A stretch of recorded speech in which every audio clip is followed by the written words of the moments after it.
హయాంలో మూలపేట పోర్ట్ పనులు 70% పూర్తయ్యాయని, కమిషన్స్ కోసమే కూటమి ప్రభుత్వం మూలపేట పోర్ట్ నిర్మాణం పూర్తి చేయడం లేదన్న వైసీపీ ఎమ్మెల్సీ బొత్స సత్యనారాయణ వ్యాఖ్యలకు హోంమంత్రి అనిత కౌంటర్ ఇచ్చారు.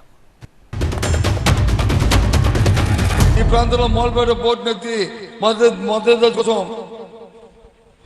4,300 కోట్లలో 2,900 కోట్లతో మొదటి కార్యక్రమాన్ని మరి ప్రారంభించామో, అందులో ఏవైతే 60-70% పనులు 60% పనులు పూర్తి చేసి 70% పనులు పూర్తి చేశామో దాన్ని వెంటనే ఇప్పుడు 2 సంవత్సరాలు అయింది.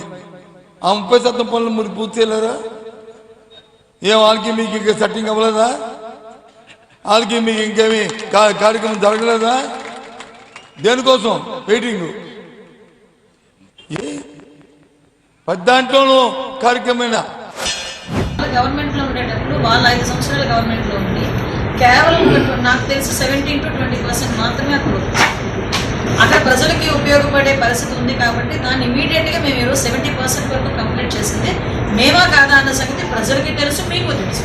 ఈరోజు అప్రోచ్ రోడ్స్ కానివ్వండి, కనెక్టివిటీస్ కానివ్వండి, అప్రోచ్ కనెక్టివిటీస్ కానివ్వండి, ఇవన్నీ కూడా రీసెంట్గా పైలట్ ప్రాజెక్ట్ కింద ఒక బోర్డుని కూడా అక్కడ తీసుకొచ్చి ఏర్పాటు కూడా చేయడం జరిగింది. మూలపేట పోర్టు విషయంలో కూడా గౌరవ ముఖ్యమంత్రి గారు ఎలాగా పనిచేశారో మీకు తెలుసు. రేపొద్దున భోగాపురం ఓపెన్ చేసిన తర్వాత కూడా అది ఇలాగే మాట్లాడతారు. విషయం ఏంటంటే ఏది పూర్తి చేయడం చేత కాదు, ఏదైనా పూర్తి చేయాలంటే వాళ్ళకి వాటాలు ఇవ్వాలి.